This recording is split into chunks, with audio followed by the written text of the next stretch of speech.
we say if you give us money, international community, we reduce it from 12,000 gigagram to 4,537 gigagram. Ladies and gentlemen, what we are talking about here is, we are talking about if you were buying your Nissan Sony for 3,500 Liberian dollars based on the, US dollar based on the age. If we should implement our NDC, we'll be bringing cars in this country that will be of good age, and you have to pay good money. That's what we committed. Next. Now, that is the overview of our NDC. So I'll talk about our commitment, and now I will talk about the implementation plan. So the implementation plan was also supported by one of our partners, and that is Conservation International. So we hire a consultant that actually developed the implementation plan. Next. So what has Liberia implementation plan? What is in the plan? If you look at our NDC implementation plan, we developed it based on national policy. So we base it on national policies, strategies, and plan. For example, we look at the PAPD. What is the PAPD saying about the environment and climate change? So we align the PAPD with the NDC implementation plan. We look at the finance and investment strategy of the country to also develop our implementation plan. We look at the costing document of the country. What is it that we are spending money on from the Ministry of Finance angle and per the sectors that we have within the NDC. So we look at all of those things. And we even look at the National Rare Plus strategy that is developed by the Forestry Development Authority to develop this plan.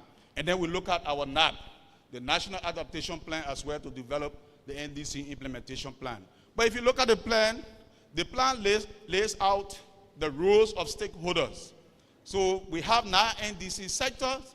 So we have the Ministry of Internal Affairs that coordinates the different city municipalities. For example, the Pinsville City.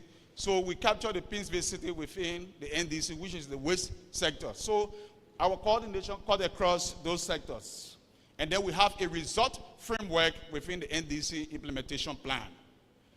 Then the result framework also lay out the targets that we set. So if you see the 64% overall target that we set, they are broken down by into the different sectors. The actions and program and policy that we have in each sector are also laid out in the NDC implementation plan. The plan also describes the information sharing mechanism. Who should we give information to? Who are those that will influence the NDC implementation in Liberia? And the political buy-in. Today we are here to get political buy-in instead of political interest. Next. The implementation plan, as I said, involves the non-NDC sectors that were listed here. The prof also talked about them, so I will not bother too much about it. And then we also involve non-state actors. So even during the NDC revision, it was court crossing. We went across the 15 political subdivision of the country. We divided the country into 3 regions, and then we assembled 5 counties in each of those regions that we earmarked. And we ensured that there was stakeholder involvement from the very, very beginning. And so we intend to go that way with the NDC implementation as well.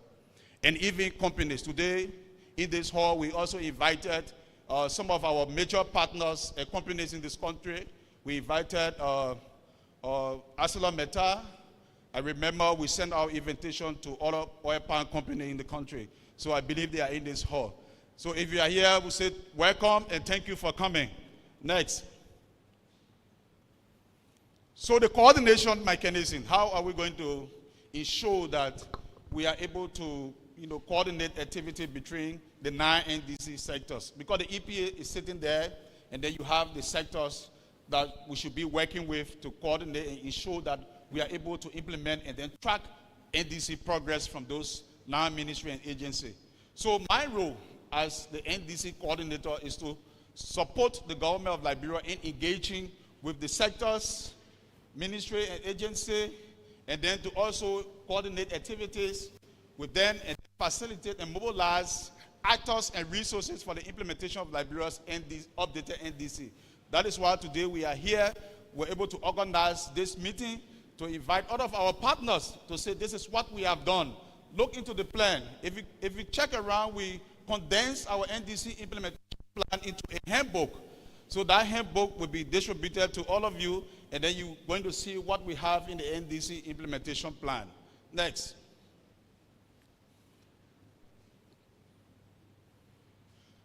So beside the NDC coordinator, the government of Liberia is also contemplating on establishing the NDC implementation unit.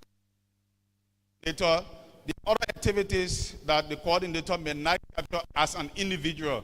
So, for example, we're talking about the MRV, the monitoring, reporting, and verification. One man cannot do it alone. So there's a need to establish an NDC implementation unit, and that unit will now ensure the overall coordination of Liberia's NDC implementation in the country.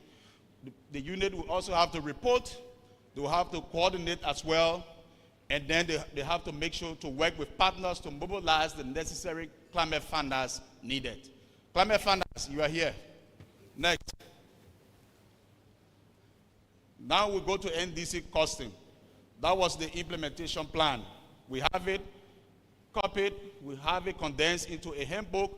We will distribute to those that we didn't produce much copy, but we hope after this meeting we'll give all of you a copy of the NDC implementation plan. So the NDC costing, we also costed our NDC to know how much the country needs to implement the NDC. So there was a costing done, and this was quoted by UNDP, our partner, to do the costing for our NDC. Next. In order for us to implement our NDC, and the NDC implementation cut across the mitigation targets that we set and the adaptation target that we set, and then there are other cross-cutting related issues that we also set within our NDC. It will require us technology, it will require us capacity building to implement the NDC. So if you look at the NDC, we did a cost-benefit analysis, and the total cost for implementing our NDC is somewhere around 491 million United States dollars. So if you look at it, the government has their own commitment, and then international partner has some commitment to make. So the NDC costing that was done, it was done from 2021 up to 2025. Even though we have targets that are going up to 2030, but for the costing of the activities that we need to implement now to be able to do that, 64% we did the costing 2021, 2025. So it means we are currently implementing our NDC while we are seeking international support. Next.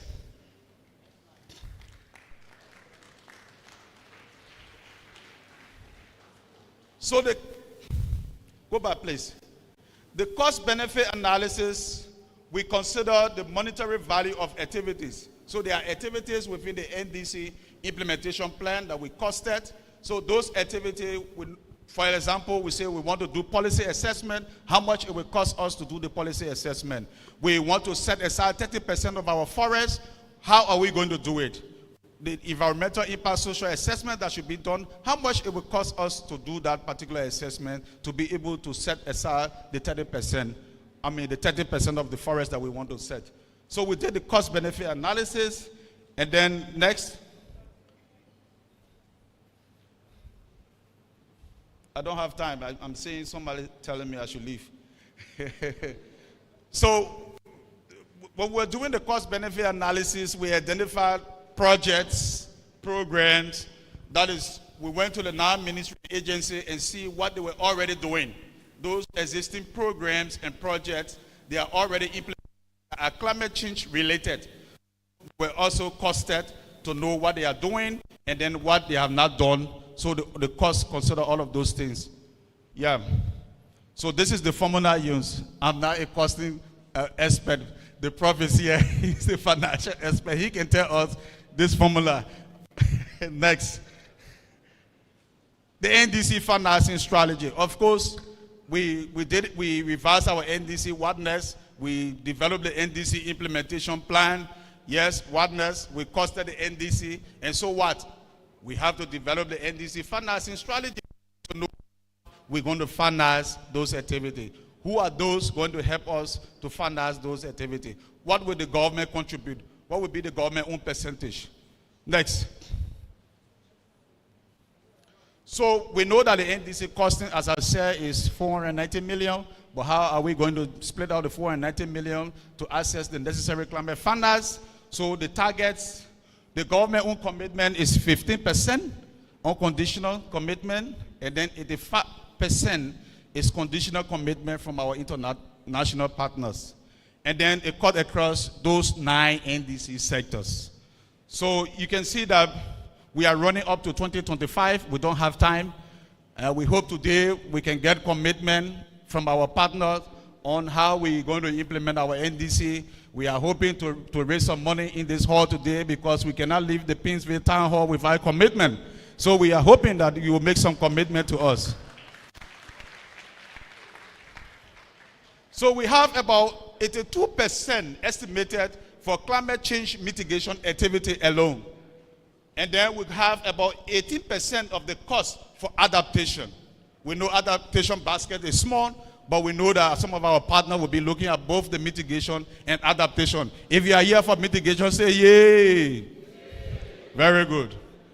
So we have over 70% of the total NDC costs allocated towards agriculture, energy, and the fishery sectors. 70%. So we know that the World Bank is helping us, and we want to appreciate the World Bank for that support. So calling on the other partners to also join the World Bank in supporting us. Next. About 15% of the NDC costs are conditional. That is, it will come from our own budget. I know the next budget here, from January to December, Honorable Tuer is going to make sure that we have our 15% there too, the way we are calling you. So what? We have 85% of the costs that we rely on our international partners. International partner, lawyer, we are here. Next. So the government main source of revenue, we know that money will be coming from there, and then we know that to implement our NDC, we want to get funding from our international partner as well.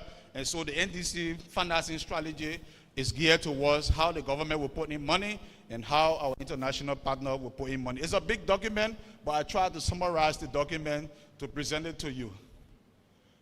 Next, let's go. I don't have time. Let's go, hit it. Yes. So we know that there is investment gap. The consultant that did this work, they also did some good work by doing the gap analysis and also doing barrier analysis. There's a difference between gap and barriers. So they did the gap analysis and then they did the barrier analysis as well for our NDC. And they realized that our own priority, we say we're going to commit from our national budget and then from donor, requirement. You can see that there's a need for 19.6 million per year from our side versus the allocation of 56, from donor, and then 58.6 million from the side of the government to support our NDC implementation.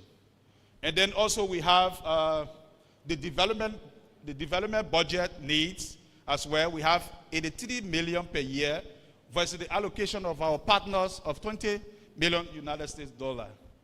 So the NDC implementation plan, as part of the gap, we assume that we rely basically on capacity building. So most of the money that we need will be on capacity building, how we can build national capacity, to be able to implement our NDC. So those are gaps that were identified when it comes to capacity building. Where are we going to get some money to do capacity building? For example, we want to set up the NDC implementation unit. We have to train those that will be in the unit. So we need some, money. And those are gaps that we have currently. I'm only the facilitator. I cannot do all the work alone. Next. So we did some barrier analysis as well, and then we realized that uncertainty in policy framework, for example, around carbon and other payments for ecosystem services. So thanks to Conservation International, currently under the NCA project, we are trying to do our natural capital accounting.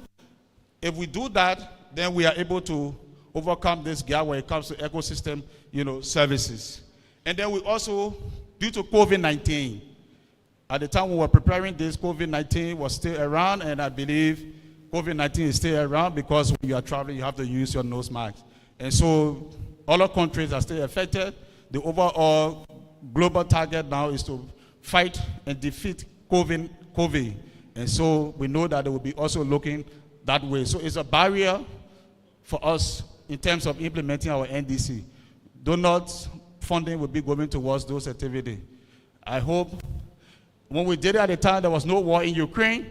So I hope Ukraine war will not be a barrier as well, when it comes to our Ndc Financing Strategy. And then other many reporting framework currently not allowed with our Ndc Implementation Plan. So we also need support to align those policy framework along with the Ndc Implementation Plan. Most donor program cycles are not aligned with Ndc financing cycles. Yes, it is true. GEF, GCF, they all have different requirements in terms of what you can go for to implement your NDC. So there are different requirements, and then our NDC are not allowed based on those, programs that they have. Next.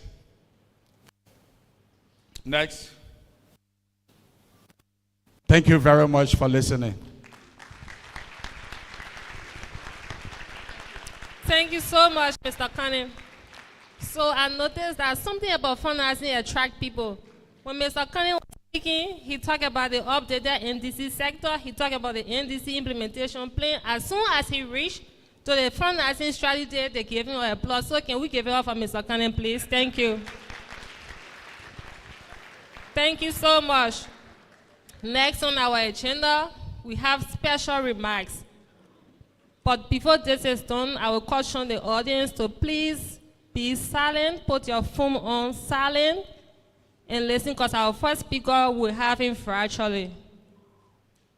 So, we called on the NDC Partnership Global Coordinator, who's going to speak to us virtually for a special remark. We also have the local partner here who's representing the NDC. You are recognized, sir.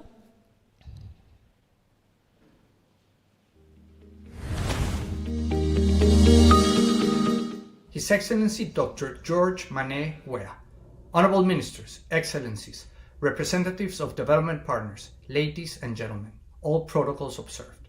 It is a pleasure joining you all today for the launch of Liberia's Ndc Implementation Plan, another important milestone in Liberia's journey to achieve your climate and development goals concurrently. As Global Director, I convey our greetings from the Ndc Partnership as a global coalition to accelerate climate and sustainable development action, implementing the Paris Agreement on the ground. The partnership consists of over 200 members, countries, international institutions, and non-state actors. The government of Liberia joined the Ndc Partnership in December of 2018. We are proud to support your efforts to advance climate action.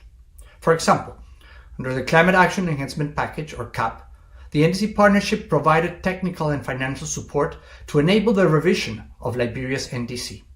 This support was made possible through collaboration with several implementing partners, including Conservation International, UNDP through its Climate Promise, and the EU Global Climate Change Alliance Plus.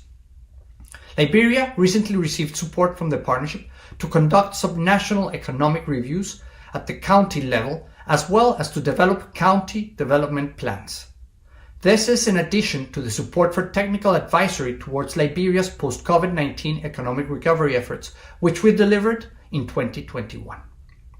The scope of work the government of Liberia and the partnership collaborated on so far is a clear reminder that climate action is in every country can move hand in hand with the country's development agenda.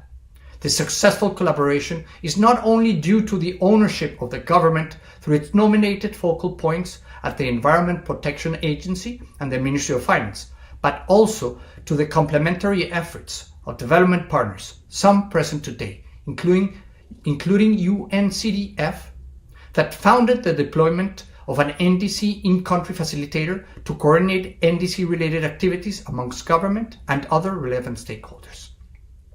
I extend my enthusiastic congratulations to the government of Liberia upon the launch of your NDC implementation plan today, and notably on the involvement of the country's highest office in this process.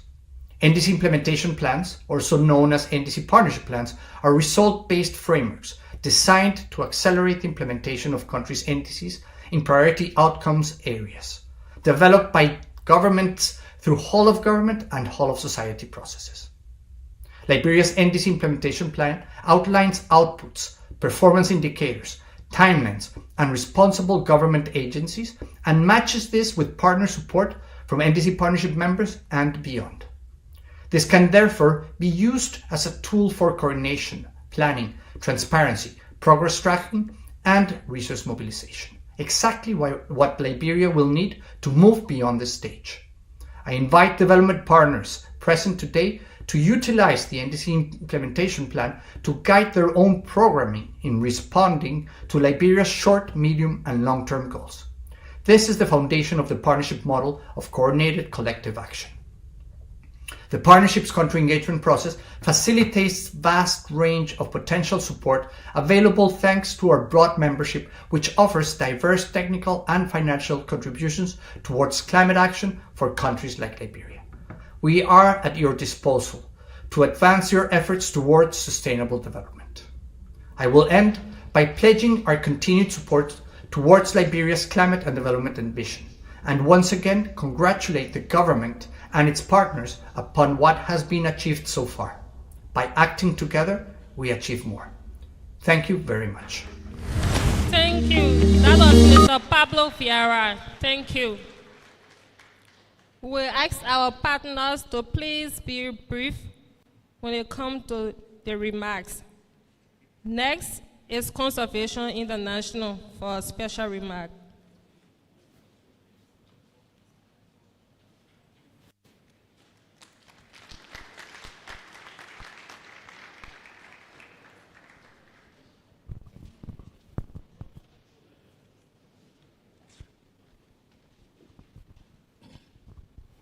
His Excellency, Honorable T. Maxwell Sai Kamayan Sion, Minister of Foreign Affairs, the Dean and members of the Cabinet, other officials of government present, the Doyen and member of the Diplomatic Corps, special guests, member of the Fourth Estate, civil society group development partner, distinguished ladies and gentlemen.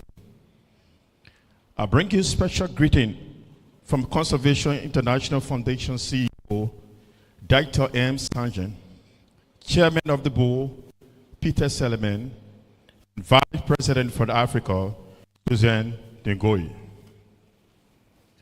Let me begin by extending thanks and appreciation to Professor Wilson K. Tappe, Executive Director and CEO of the Environmental Protection Agency of the Republic of Liberia, for convening a high-level meeting to launch the implementation plan for the revised NDCs of Liberia.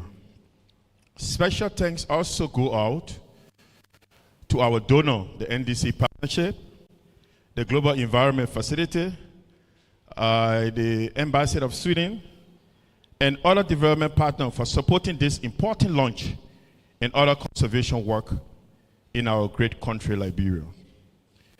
Conservation International supports society to care for nature responsibly and sustainably, our global biodiversity, for the well-being of humanity.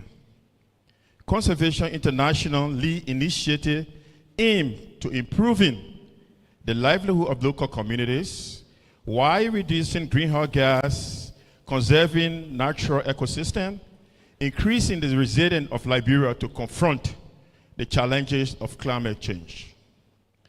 CI is also key support partner of the government of Liberia to achieve environment and development goals, and we are honored to work closely with the EPA across the whole of Liberia government and society to launch the revised NDCs last year.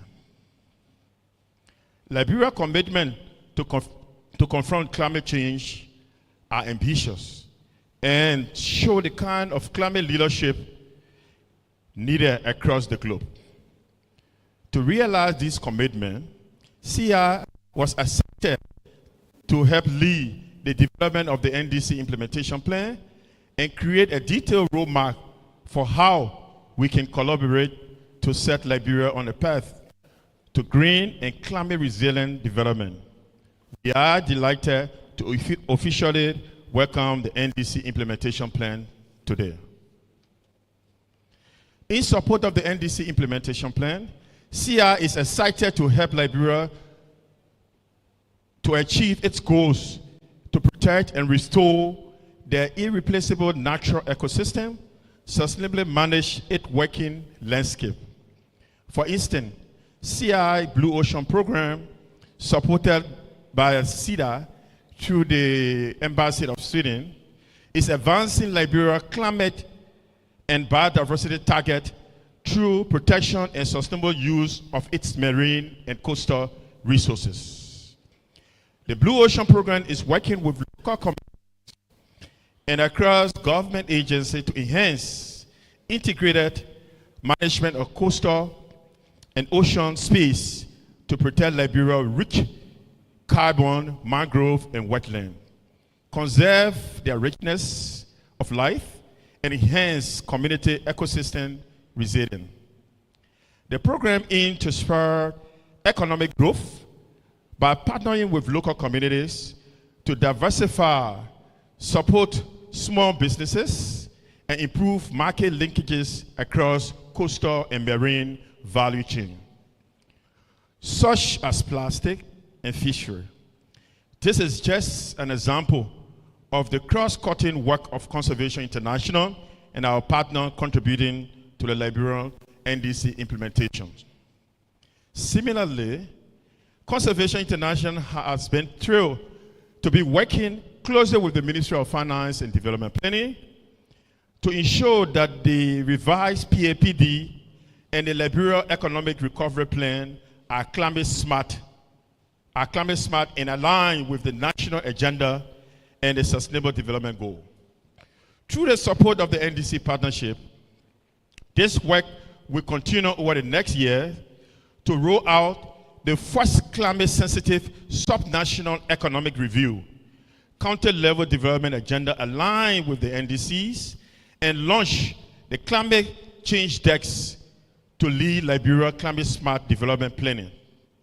CI is also supporting the Liberian government to strengthen its institutional capacity to better implement its commitment, as well as effectively participate in international forums to advance the achievement of the Paris Agreement and Convention on Biological Diversity, and to ensure Liberia, our collective well-being on Earth, secure. His Excellency, distinguished ladies and gentlemen, on behalf of Conservation International, I reiterate and reaffirm our commitment to supporting the government of Liberia and the people in implementing the revised NDCs and climate-aligned pro-poor agenda for prosperity and development. We also urge the international community to expand support for Liberia's effort to tackle climate change. Liberia, like other developing countries, is impacted by climate change despite hardly contributing to the problem. And yet, Liberia's vast natural ecosystem must play a critical role in slowing down the impact of climate change by storing carbon that is irreplaceable if lost, as well as in helping community to adapt to climate impact by handling the services and benefit ecosystem services. God bless you and thank you. Thank you so much, Dr. Moba. One thing about CR. Thank you. European Union representative, if present. European Union.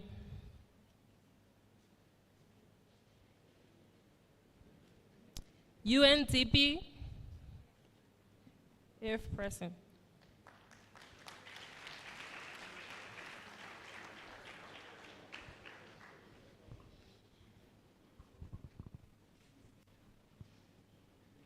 Thank you very much, Madam Moderator.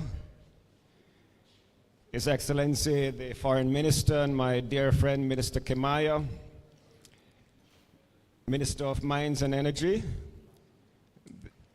Honorable Executive Director of the EPA, my other brother, Prof. Tarpe, Honorable ED of the Forestry Department, Excellencies, ambassadors here present, my colleague, the head of FAO, other distinguished guests at the platform and in the audience, ladies and gentlemen, a pleasant good morning to each and every one of you. I am very happy to be here this morning as part of this high-level meeting on Liberia's nationally determined contributions. The meeting is quite timely and demonstrates a clear readiness by the government of Liberia to engage on the climate agenda. And our presence here also reflects the collective will of the development community to partner with and assist Liberia in its efforts. Ladies and gentlemen, I could spend a long time talking about all the different international conventions and the Paris Agreement, but instead allow me to use the time I have to make three key points. The first is that the climate is changing. You've heard this message before, but I will make the point again, slowly. The climate is changing. 10 years ago, a majority of people in the world doubted this. 5 years ago, we still had many strong climate deniers. But today, the truth is clear. Today, the facts are clear.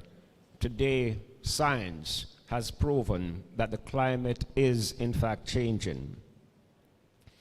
And while we continue to attend conferences and make international commitments and declarations, the climate crisis has become more urgent than ever before. In fact, as we're convening here today, thousands of farmers across the country are suffering from crop failures and losses due to unprecedented rainfall and flooding in places like Panta in Bang County and Foya in Lofa County. 2 years ago, in May 2020, hundreds of Liberians in the towns of Ganta and Quendin in Dimba County were left homeless and saw their livelihoods destroyed after more than 600 homes, school buildings, and market stalls were wrecked by a massive downpour of rain and thunderstorm.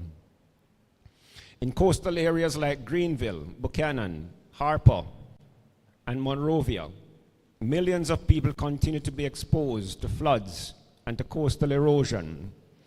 With approximately 60% of the population of Liberia living along the coast, sea level rise is expected to continue putting pressure on these people, including communities in slum areas such as West Point. And with the Liberian economy highly reliant on its natural resources, these unpredictable rainfall patterns and floods will continue to put pressure on the economy, including the country's capacity to generate revenue. Ladies and gentlemen, these patterns are similar to what we're seeing happening across the world.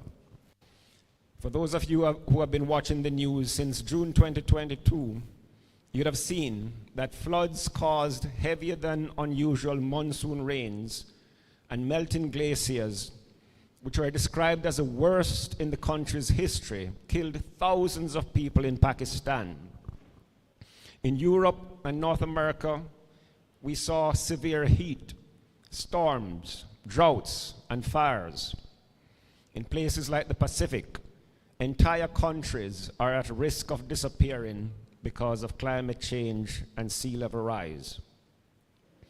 That's the first point I want to make. The second is that the situation is only projected to get worse. What we have begun to see in the Caribbean, in Europe, in North America, in Asia, in the Pacific, and right here in Liberia, is projected to get considerably worse in the years to come. It's as if today we can already hear the cries of people dying in the future. And the sad thing is, human psychology is such that people usually don't act until they're directly affected, until they see the danger directly, and it's close, and it's personal. And that's when we wait to act. Well, this one we can see coming, and it's going to impact on each and every one of us. And the cost of delay, ladies and gentlemen, will be catastrophic. Climate change represents an existential threat to us as a human species, and the economic, social, and business damages that will result in the coming years will reverse decades of human development, and this will be particularly harsh and severe for countries like Liberia. The third and final point I want to make is that we need to act now. Even though, there are people who say that the problem was caused by the countries in the north, and this is true, they do indeed bear the broader share of the responsibility for the climate, for the change in climate. But we can't afford to sit and wait or to point fingers, because the sad truth is that the consequences of the change in climate will be most devastating for countries in the south. We therefore must see that we have a collective responsibility, and this is a responsibility to do, not a responsibility to talk, not to discuss, but to do, to act. And so, while I do wish to applaud Liberia on the many steps taken, including the ratification of the UN Framework Convention on Climate Change, on becoming signatory to the Kyoto Protocol, on developing the National Adaptation Program, establishing a National Climate Change Committee, starting the RED Plus program, which you also heard about, to reduce deforestation and forest degradation, and of course, developing this Nationally Determined Contributions Implementation Plan. All of these are important steps forward, and I do want to genuinely applaud the government of Liberia for moving in this direction. But I also want to urge concrete measures to protect the country's natural resources, to preserve its biodiversity and its forests, and to provide alternative livelihoods to persons who currently rely on forest resources. I also want to see more partnership from the international community and the government of Liberia on issues such as carbon payments, so that we can have more investments in the preservation of the country's precious resources and in community development. Finally, ladies and gentlemen, this meeting is coming on the heels of COP27, which will convene in November of this year in Egypt. And I'd like us all to rally around the EPA and the government to develop a robust plan of action. We have seen the Ndc Implementation Plan and the Financing Strategy. This is what we need to rally around to provide the support needed in all forms, the financing, the technical support, all the assistance needed, so that COP27 just doesn't become another forum for discussion, but a launching pad for Liberia to implement its NDC plan. And so I want to thank the EPA and all the stakeholders for their efforts in organizing this important event and for the major steps that I mentioned that Liberia has taken before to move forward on the climate agenda. As UNDP, you can rest assured that we'll continue to be a major partner to the government of Liberia. You've heard that we have supported the NDC partnership, the implementation plan, and many of the other instruments that Liberia has developed. But we're also very active in programs on the ground to protect the citizens of Liberia. We have a $26 million program with the EPA and the Ministry of Mines to protect the citizens in West Point from the coastal erosion. We have a new $10 million program again with the EPA and the Ministry of Mines to protect Sino. And we have done similar work in New Crew Town and in Buchanan. We have new programs on community forestry with the FAO and the Embassy of Sweden. We're developing new programs with the European Union.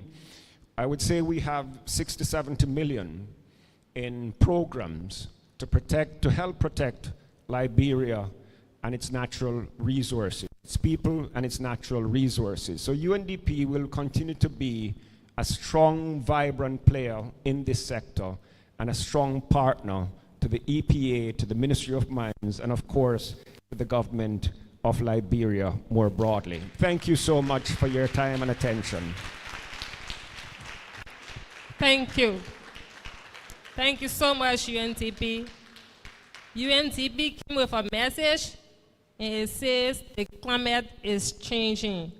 The climate is changing, and that on all of us. Thank you, UNDP. World Bank Liberia representative, if present.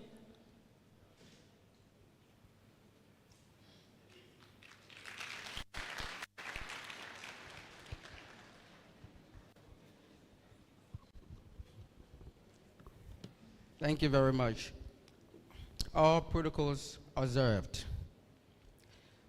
My name is Zina Morbat, environmental specialist. I'm based at the Liberia Country Office in Liberia. I bring you greetings from Mr. Kwima Ntara, the World Bank country manager based in Liberia. But unfortunately, he couldn't be here, so he asked me to convey his special message to you and to say thank you for inviting the World Bank to join all partners in the government of Liberia to launch this NDC. The NDC, all we all know, is an action plan the government has developed to help the government contribute to the Paris Agreement in cutting down greenhouse gas emissions and to help the country become resilient to climate change. And so, with pleasure, we are happy to be here. The World Bank is committed to supporting Liberia's NDC in helping Liberia to meet the requirements of the Paris Agreement. In Liberia, this commitment is made through the country partnership framework, and this aligned with the country's development plan, which is the PAPD. And so, being a development institution and recognizing that climate change is a development issue, the bank on its own is also developing a very important report which is critical to helping Liberia, and that report is the Country Climate and Development Report. That report is going to capture the interplay between development and climate change, and is going to help the country develop in the context of the prevailing climate. In addition, the bank is also supporting the government of Liberia to organize a very important conference. That's the Climate and Forest Climate Resilience Forum, which will be held in the not too distant future. So, the bank is committed to helping Liberia fight climate change through adaptation and mitigation. So we have a number of projects on adaptation. and no more projects on our mitigation.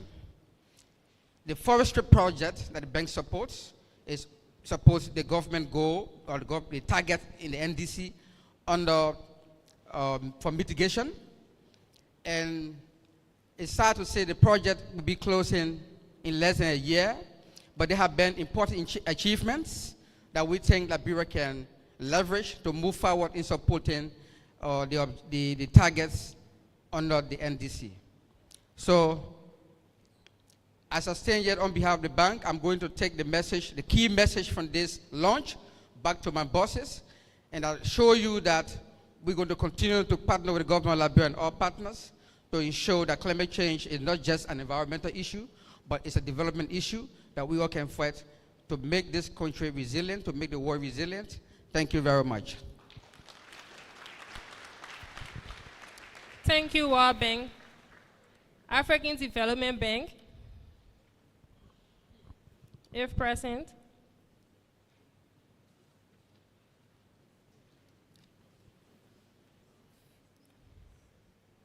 Federation of Liberian Youth, if present.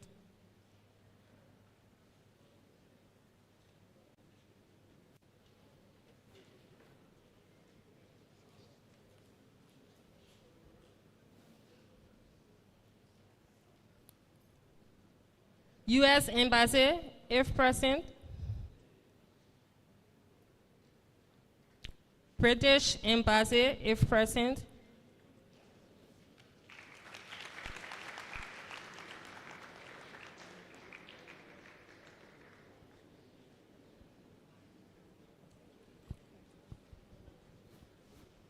Thanks very much. Good morning, everybody.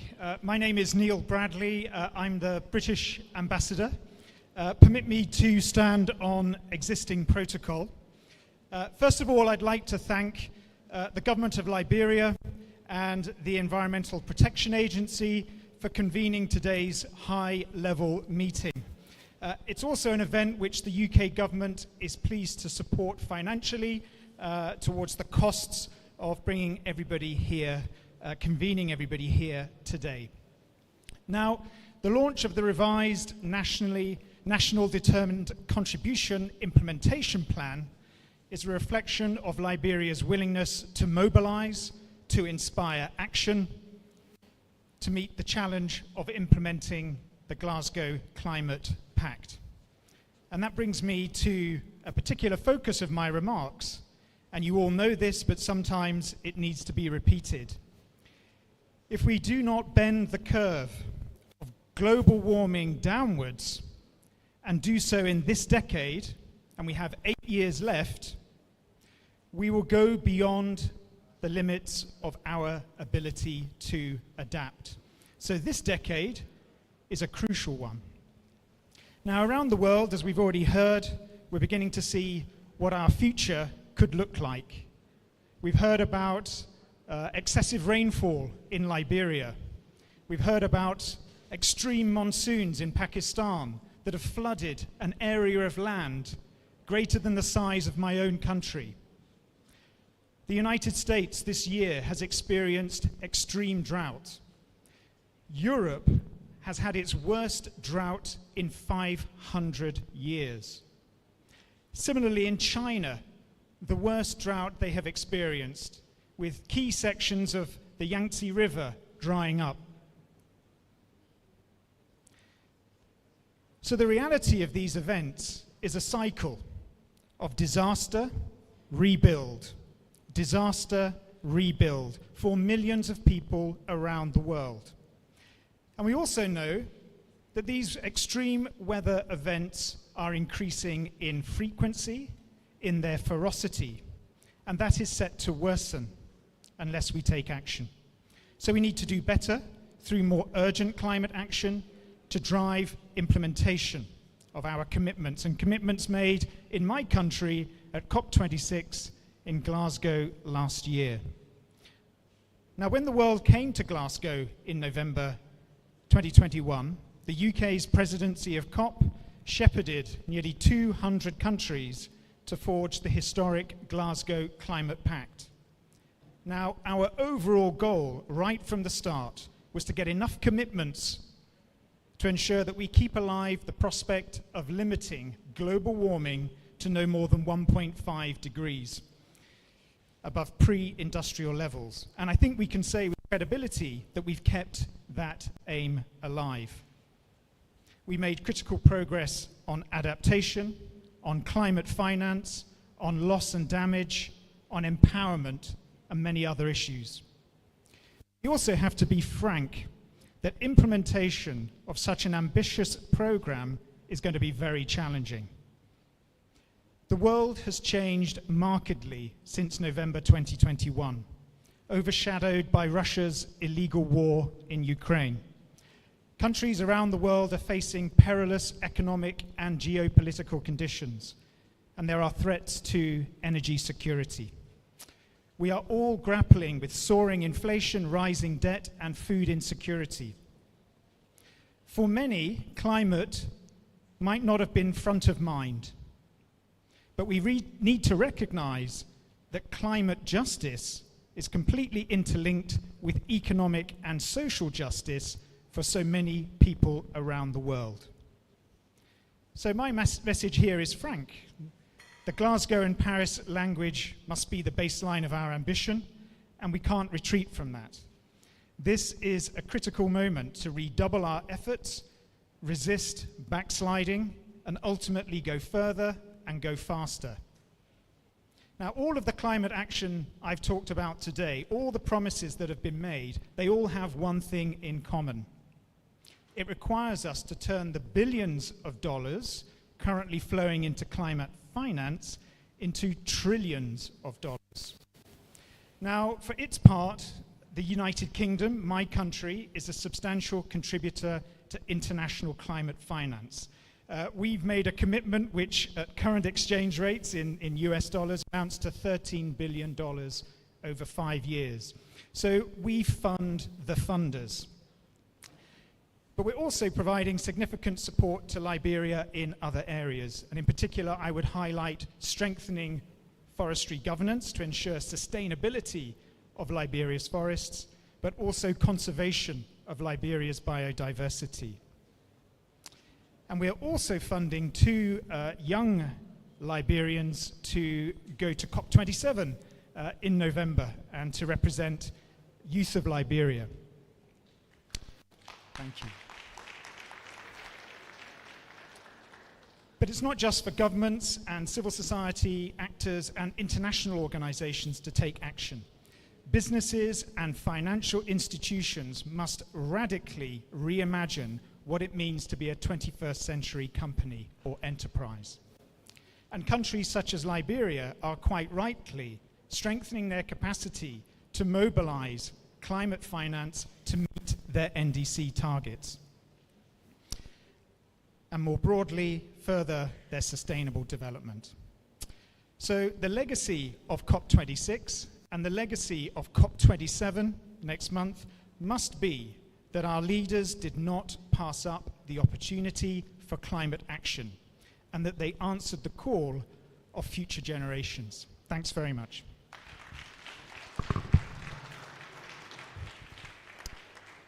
Thank you, the British Embassy.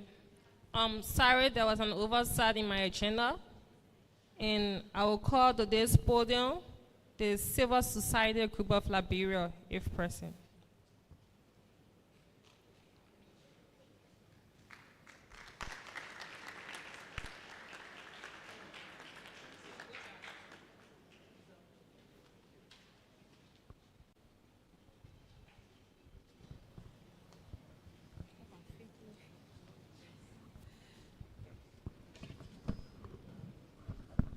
Thank you.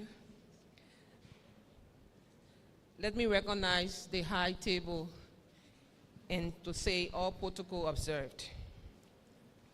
I bring you greetings from the National Civil Society Council of Liberia, the apex body responsible to coordinate the affairs of all civil society organizations in Liberia. I want to say thank you to the organizer for the invite, and we appreciate this time to make special remarks on behalf of civil society organizations. Civil society organizations are a key stakeholder in national and international climate processes. We've played a crucial role in contributing to bringing ground-level vulnerabilities into decision-making processes. We have provided technical support around research, beginning from the R&DC stage, advocating for ambitious action, creating awareness, building capacities, and enhancing resilience of the most vulnerable population. And today we are here again to make history in participating in the implementation launch process of the NDC. The UNFCCC process has highlighted the need for multi-stakeholder driven climate action at all levels of activities related to the NDC and National Adaptation Plan processes. The engagement of civil society organizations can be crucial to advocate for higher ambitions and amplify the voices of the most vulnerable, poor, or marginalized population. Today, as civil society organization, beginning from the process of the RNDC, and now we also participated in the different processes that led to us adopting the full document of the NDC. And now we are about to launch the implementation plan of the NDC. Looking at the capacity and expertise that civil society has, we want to call on the government and our international partners to work with civil society organizations. Civil society organizations, we have capacities at different levels. So we want to say in this manner, as you are thinking about hiring your international partner as consultant, you should also be thinking about hiring civil society that has the expertise to work with that international partners around the full implementation of the NDC. With the objective of leaving no one behind, we are prepared. And I say, in my own capacity, I have worked with UNDP, we've conducted consultation around gender and the NDC processes. And in continuation, we are also around to provide our expertise in the full implementation and to effectively work with our partners and government in the implementation of the NDC Implementation Plan. Once again, thank you, and I want to use this time to reassure our 40-year support working with the government and partners. Thank you, Civil Society Group. So I have the master copy of this program. So you'll notice that there's a slight change within the program. The British ambassador is a member of the diplomatic corps, and that is Fanda. Next on special remarks is the Liberian Youth for Action, for Climate Action.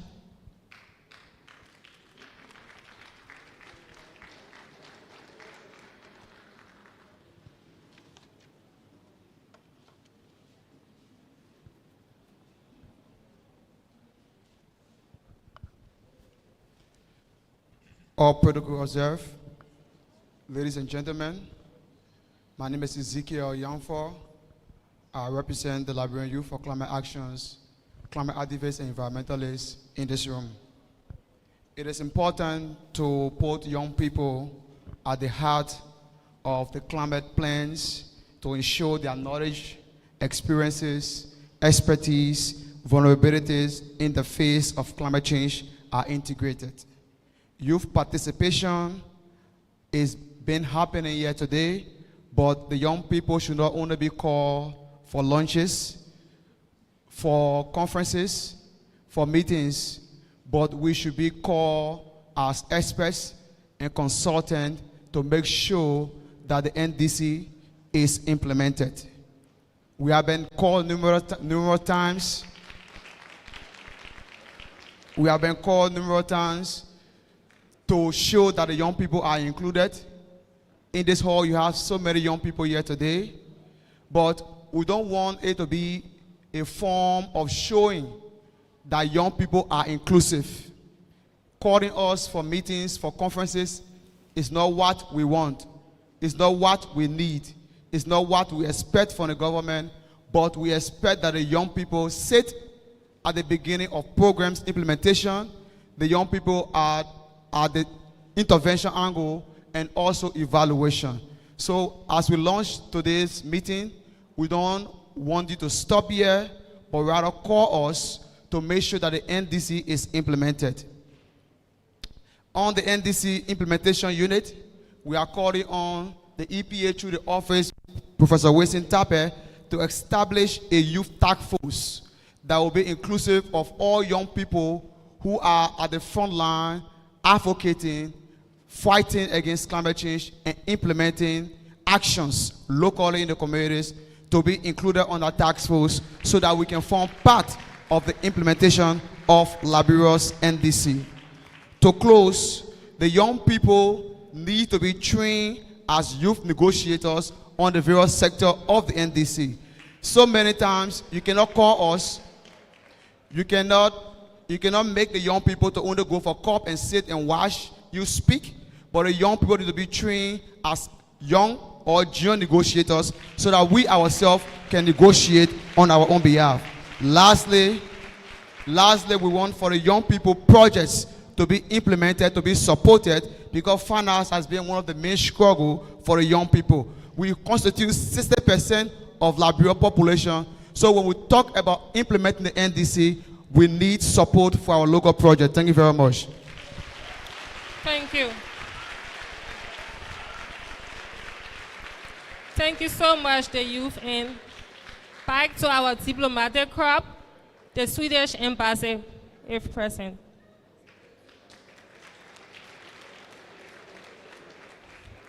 Thank you for the round of applause.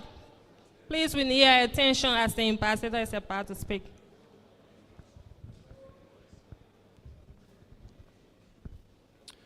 Good morning. Let me also stand on existing protocols.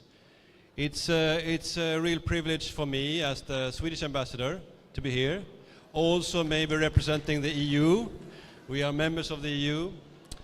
And I like the energy in the room. That's the spirit. We are here to discuss important things. And from Sweden, I need to say that Sweden and Liberia, we are close partners. We are close partners when it comes to peace during these difficult times, protection of human rights and the UN Charter, but also on climate action. And that's why it's so nice to be here with you and feel the energy. But we're also partners, Sweden and Liberia, because we know that if we want to act, if we want action, we need to come together. And we are both in favor of multilateral solutions and common solutions. And Sweden is also a partner in Liberia.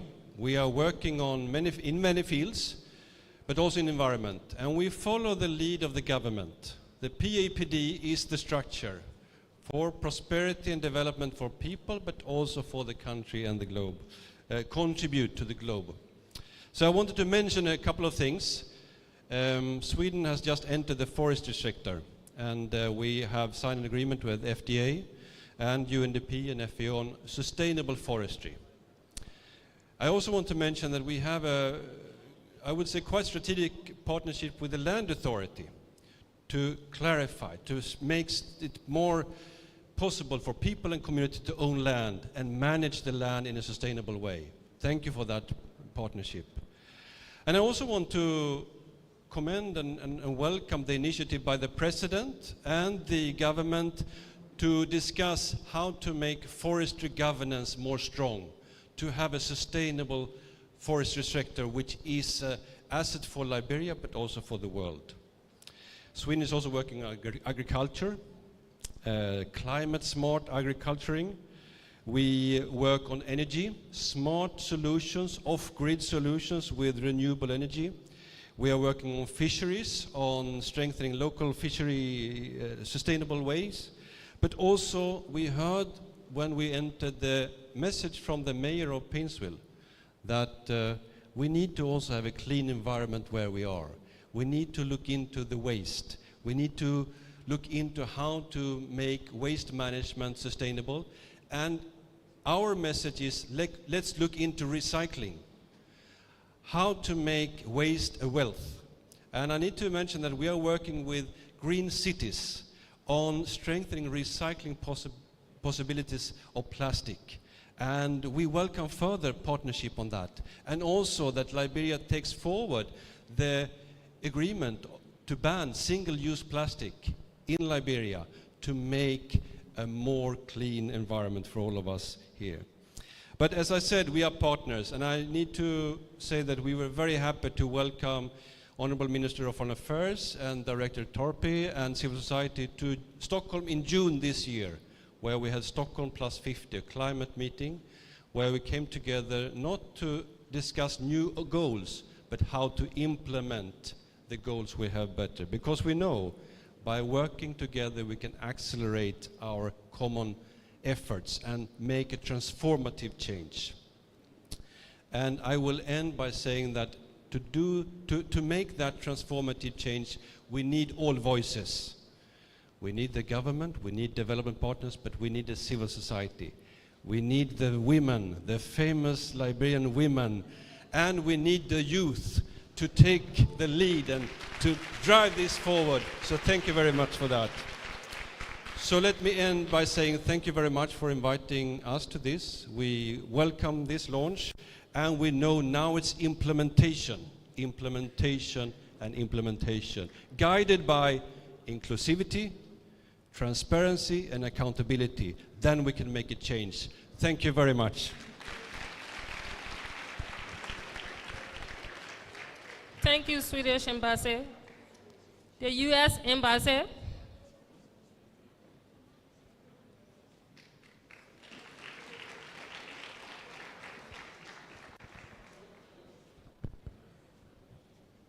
Excellencies and members of the platform, distinguished guests, I bring you greetings from the economic section of the U.S. Embassy, Monrovia. My boss was designated he couldn't make it to today's program because of another very urgent event at the same time. But as traditional partners, the U.S. government remain committed to what the government of Liberia continue to endeavor to do, especially the issue of climate change and the environment. Our portfolio covered both climate change and environmental issues, and so we look forward to the implementation of this updated NDC. Again, thank you so much. Thank you, U.S. Embassy. The Chairman Embassy. The Chairman Embassy. The French Embassy. The French Embassy. The Chinese Embassy.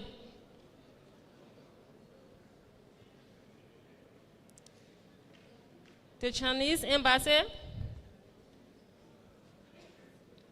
Mano River Union Secretariat. Mano River Union Secretariat.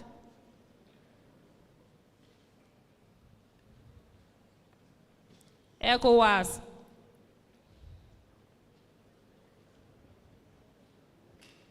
ECOWAS.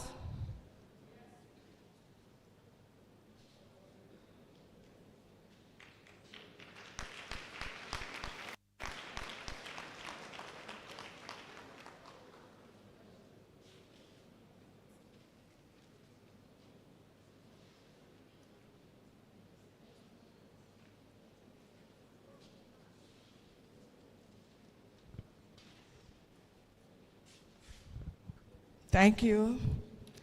My name is Orita Dennis from the ECOWAS Civil Society Movement of Liberia. I want to say thanks to the organizers of this NTC, especially our Prof. Honorable Wilson Tabe and High Table.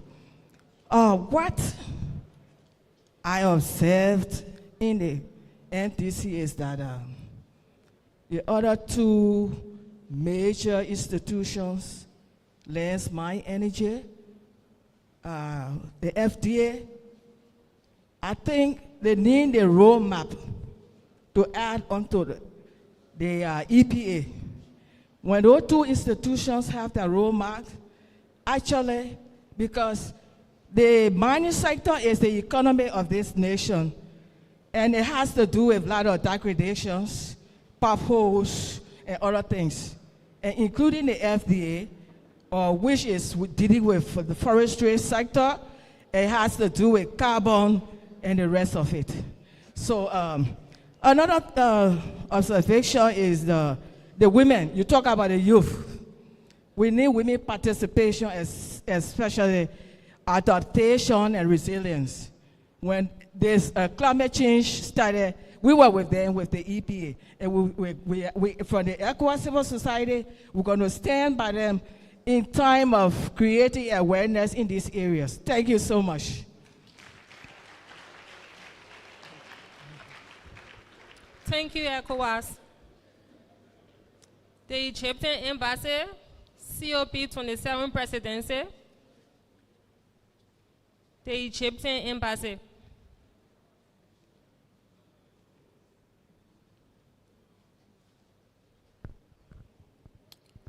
So we move now straight to our cultural performance. We also try to entertain you people today. And we have the orchestra out there. Can you please usher them in for the entertainment?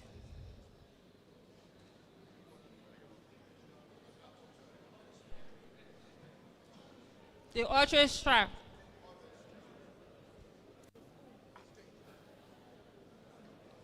The orchestra before the cultural troupe, please.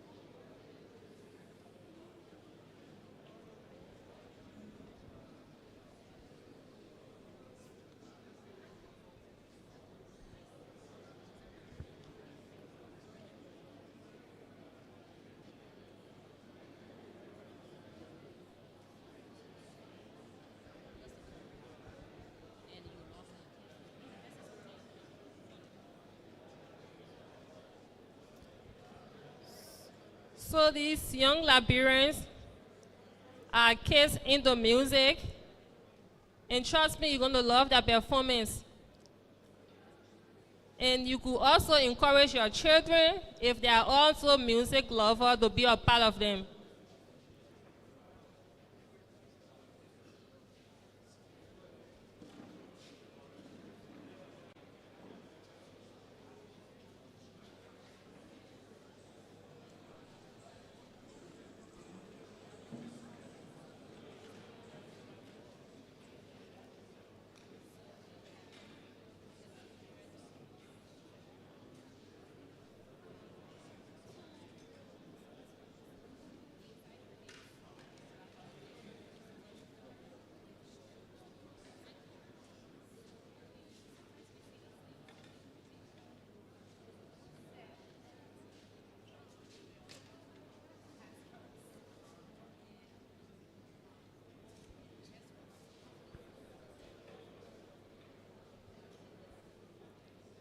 Please be attentive, because you're going to love the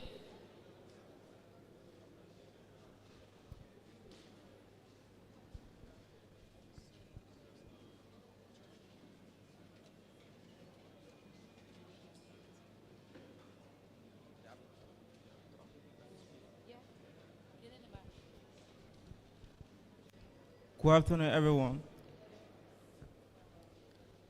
All protocol observed and sustained. My name is Roberto G. Congan, a student from the Liberian Youth Orchestra. And I want to recognize our directress. She's not here. She's currently in the States. I also want to recognize my auntie there, Mr. Deeks, and my grandma upstairs, Madame Yada Derrick Guinea. So, we'll be performing 3 songs. The first one is the national anthem, and the second one is Liberia. We all know it, right? Liberia, yeah. And the third one is Brandenburg. So, enjoy.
Thank you. Thank you so much for your performance. Liberia Crusader for Peace.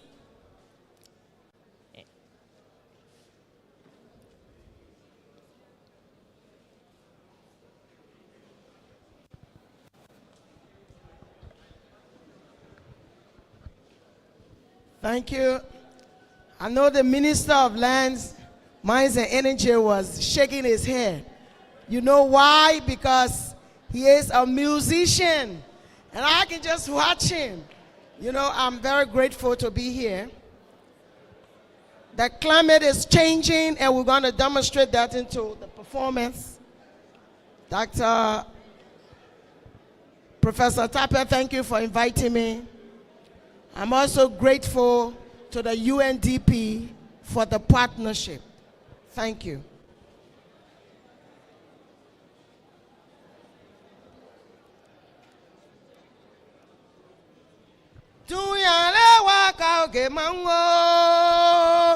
You know, when the climate is changing and you want the people in the community to get the message. Do ya le wa ka ge mango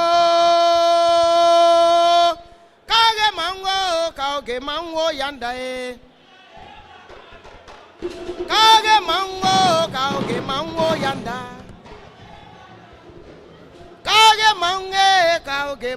yanda ka ge mango yanda Kauge mango yanda Liberia kauge mango yanda kauge mango yanda kauge mango yanda kauge mango yanda. Without peace and non-violence, we will not be in this hall today. So let's maintain our peace, make sure follow our work, and the climate is changing, and we are launching the NDC today. Kage mango.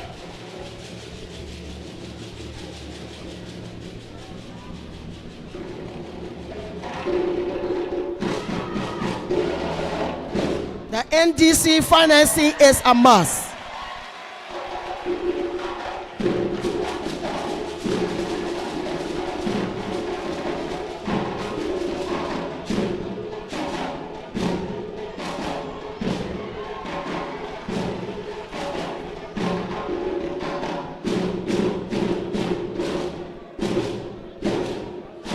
Thanks to His Excellency Dr. George Manawia for this initiative.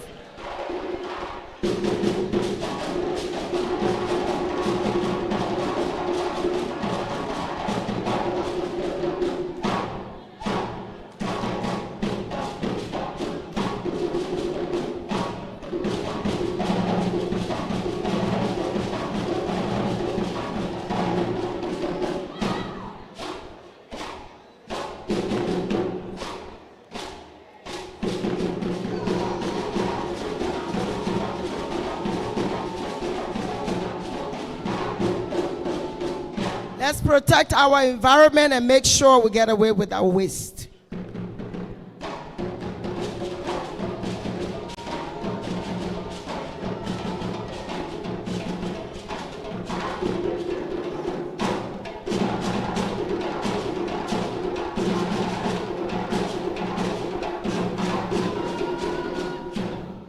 Liberia must pay attention to climate change.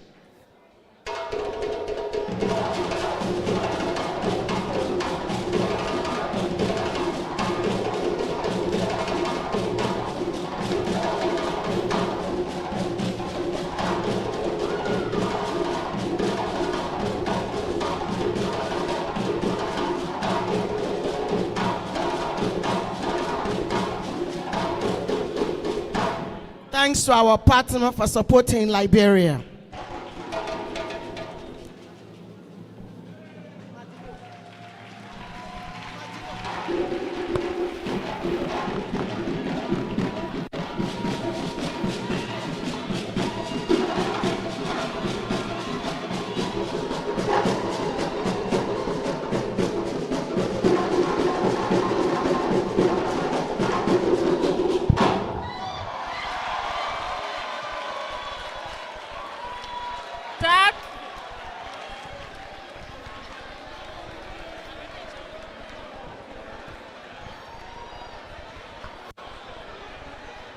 Thank you very much.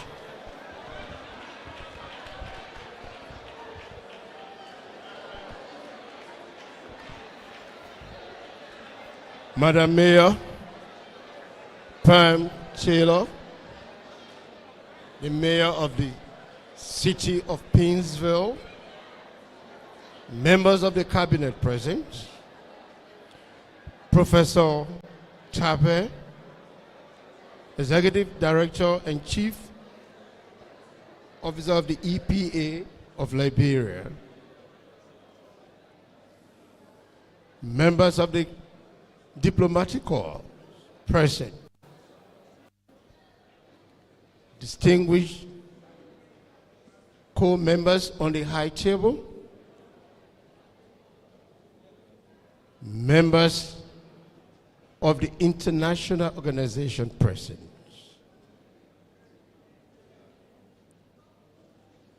members of the Fourth Estates, distinguished ladies and gentlemen, it's my pleasure and honor at this time to invite the representative of the President of the Republic of Liberia, in person of His Excellency, Ambassador D. Maxwell Sir Kamia Sr., Minister of Foreign Affairs and Dean of the Cabinet.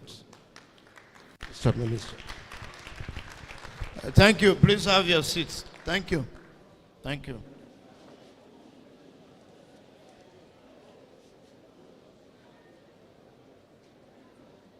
Professor Wilson Tape, Executive Director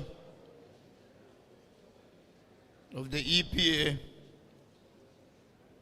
the Mayor of the Hour, and his team, colleague, cabinet ministers, other officials of government here present, colleague ambassadors, and members of the diplomatic corps, other international development partners, former officials of government, youth, student, and civil society organizations, distinguished guests, members of the Fourth Estate, Ambassador Andy and her team, esteemed ladies and gentlemen.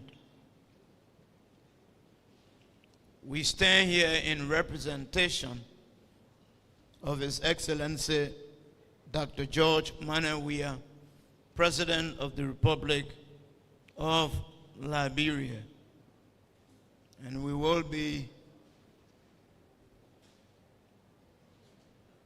presenting his statement as is. It gives me great pleasure today to officially launch Liberia's revised nationally determined contributions and its implementation plan.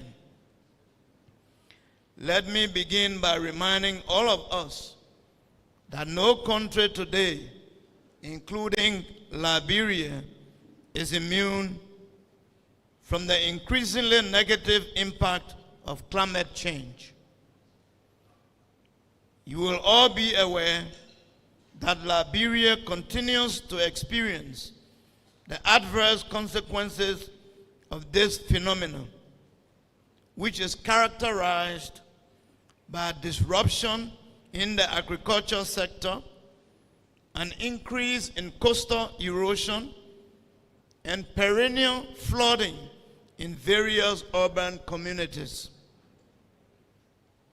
This situation is of grave concern to my government because even though we are one of the least emitters, we continue to suffer disproportionate devastation in some of our most important sectors, such as fisheries, forestry, and energy. Therefore, upon taking the leadership of my country in 2018, one of the major steps I took was to ensure the ratification of the Paris Agreement in the same year.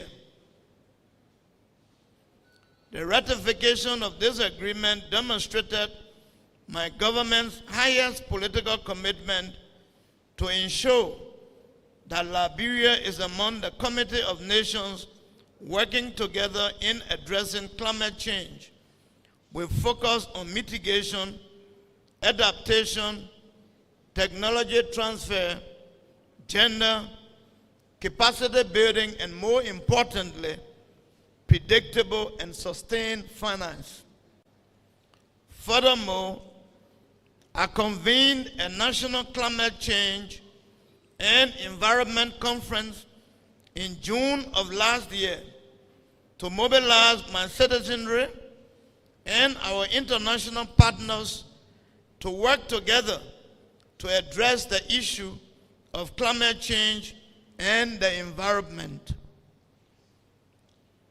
As you will be aware, the conference was well attended by all relevant stakeholders and ended with the signing of a declaration by key ministers and executives committing their respective institutions to the implementation of Liberia's revised nationally determined contributions. These revised NDCs were then submitted to the Secretariat of the United Nations Framework Convention on Climate Change in August of the same year. I have been informed that the revised NDCs now have a clearly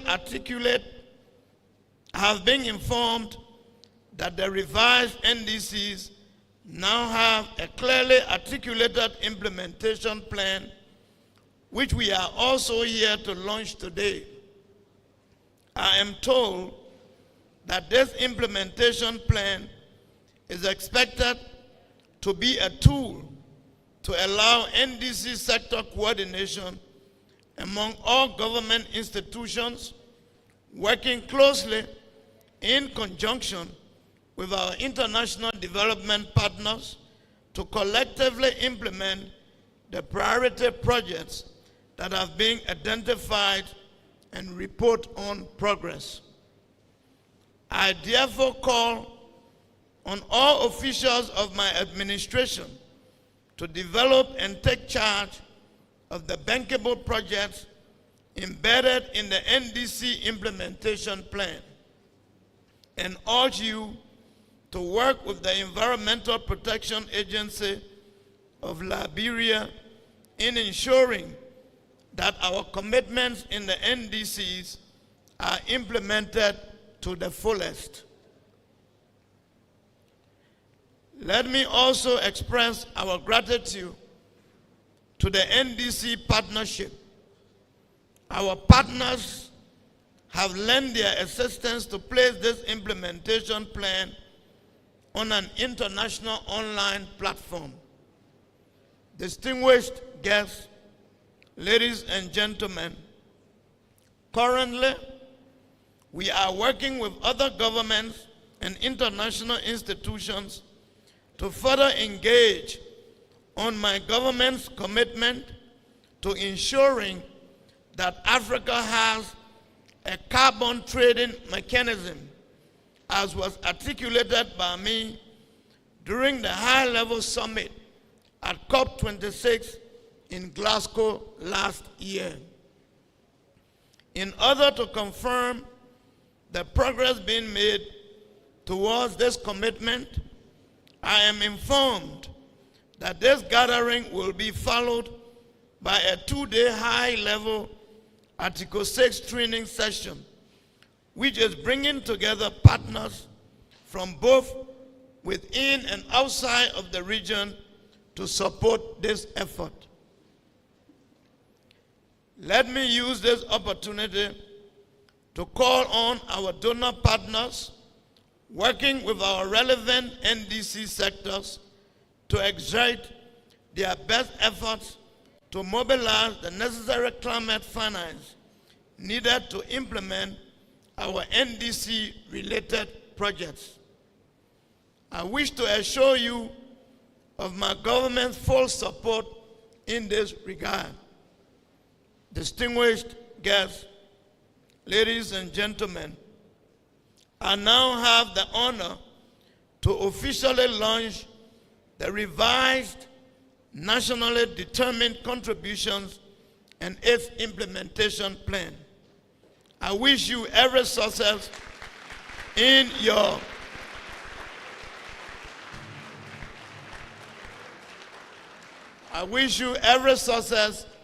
your deliberations. I thank you.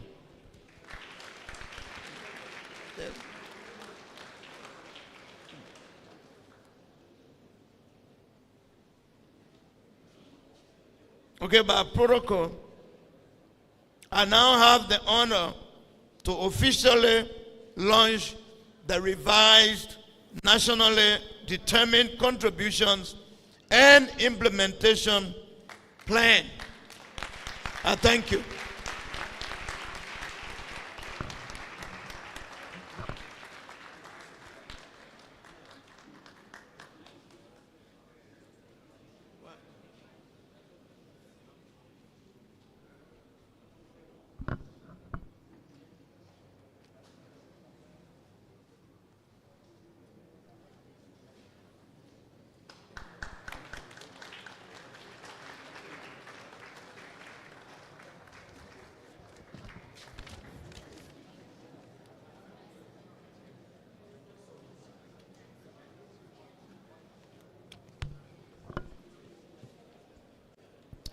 We have a surprise for the audience. You'll like it, trust me. It's about time that Mr. Usman F. Sa, West Africa Climate Alliance Coordinator, for a brief remark and a presentation of award.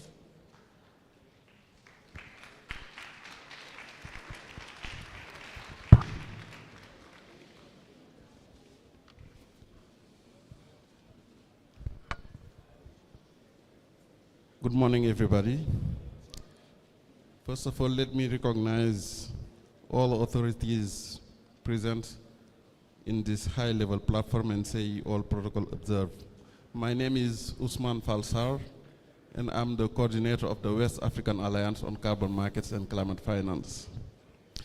And on behalf of the West African Alliance on Climate Finance, on Carbon Markets and Climate Finance, an alliance of all 16 West African countries delegate involved in UNFCCC process,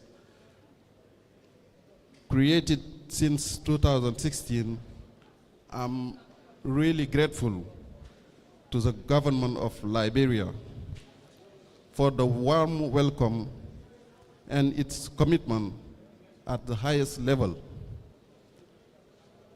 and their engagement for the support to the West African Alliance activities. This support has given a lot of strength when we need it the most.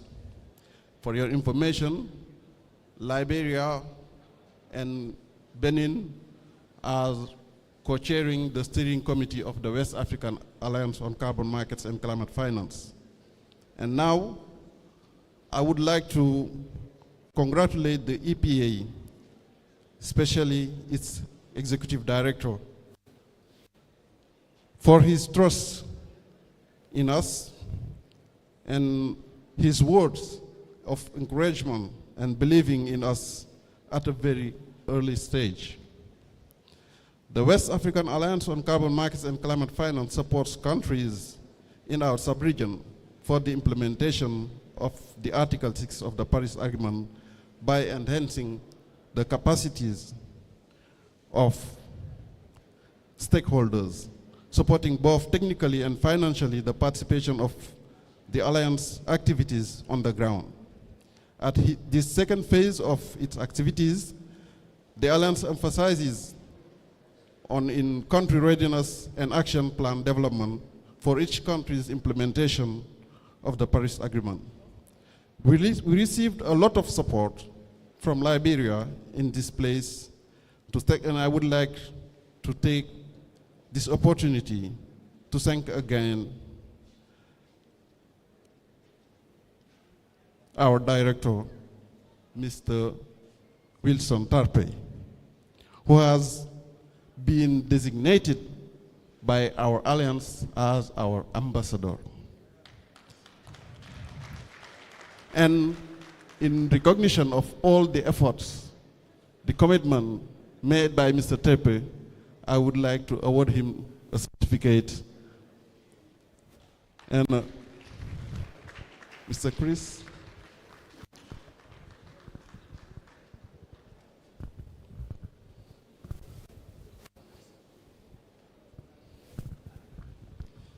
Mr. Tarpe, on behalf of the West African Alliance on Carbon Markets, we really want to recognize your efforts, your commitment, your engagement for the West African Alliance on Carbon Markets and Climate Finance.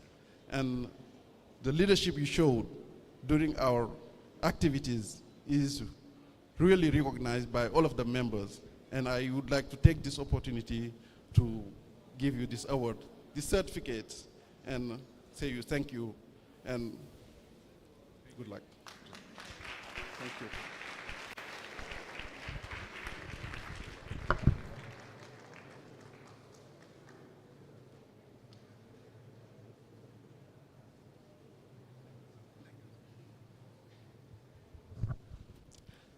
I haven't finished yet.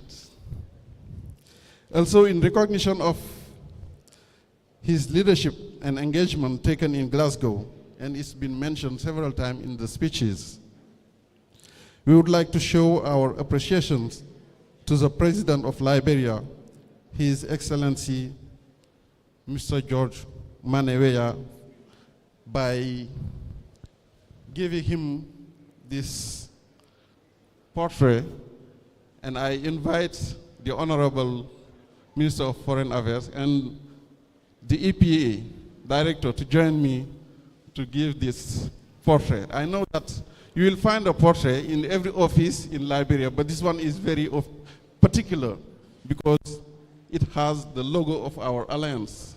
And I know that our President is showing the example in terms of political buy-in when it comes to implement carbon markets in the sub-region. And we want to really acknowledge this by giving you this portrait on behalf of the West African Alliance on Carbon Markets and Climate Finance. Please, dear Minister, take it for the President.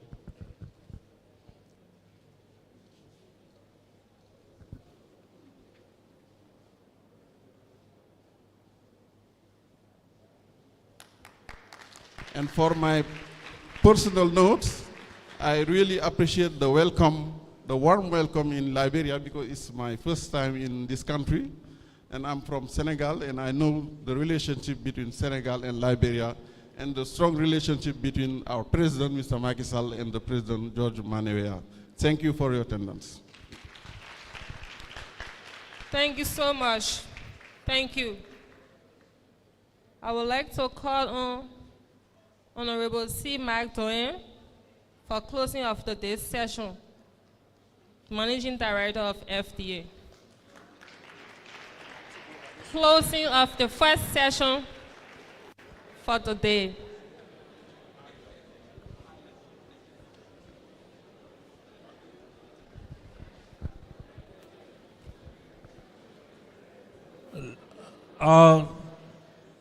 Let me stand on the existing protocol for time's sake and also make a disclaimer to my board member, Anthony Allor, Adam Madiba. I'm on the podium in my capacity as a member of the Board of Directors of EPA.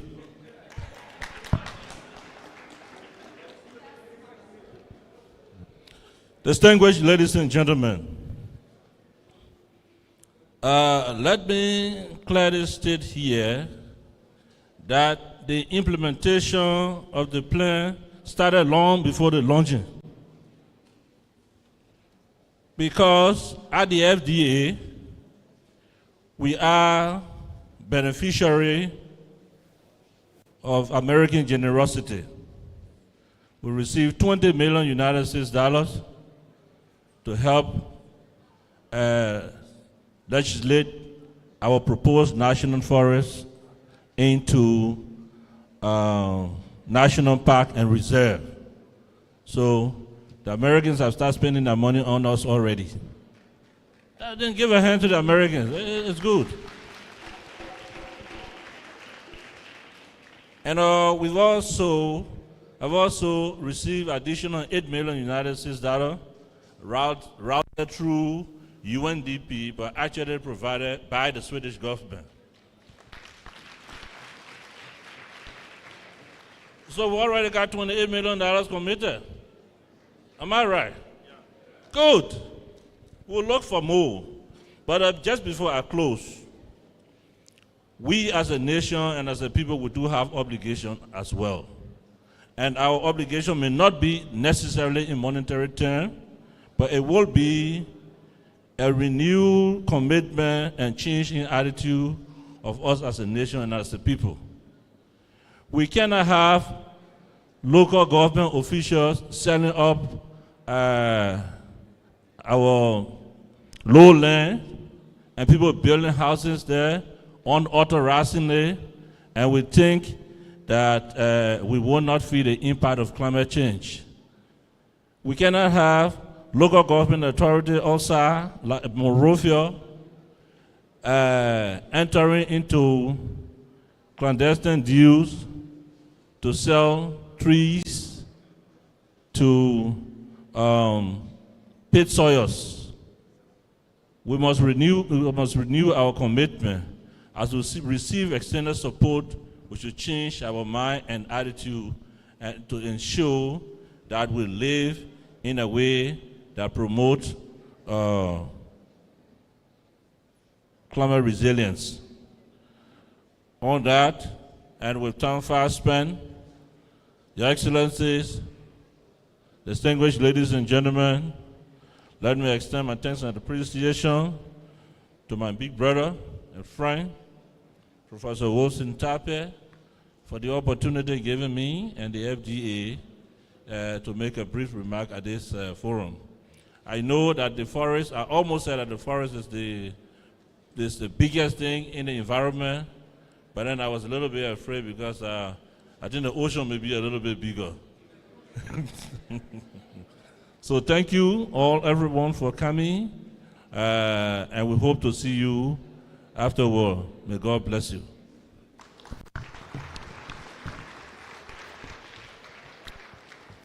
Thank you, Honorable MD. That was the closing remark of the high-profile session of today's activities. We'll go straight into our group photo, and we will call on the corporate media head, Ms. Dennis, for the arrangement. Okay, hello everybody, thank you. My name is Denise, and we will do the protocol in collaboration with the Executive Mansion Press. At this juncture, we will ask kindly that the high level please stand and come down to the floor so we can have the first section of the pictures. And the media are asked to take the hallway at this time for perfect picture.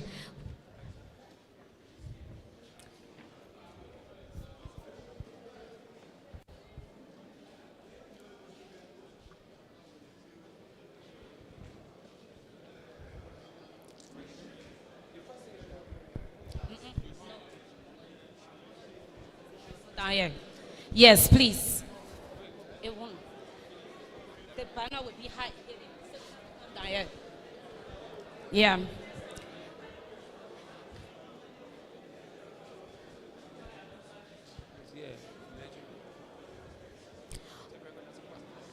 Honorable Legend Hulreni, we recognize your presence and we ask that you please join the high levels photo taking section.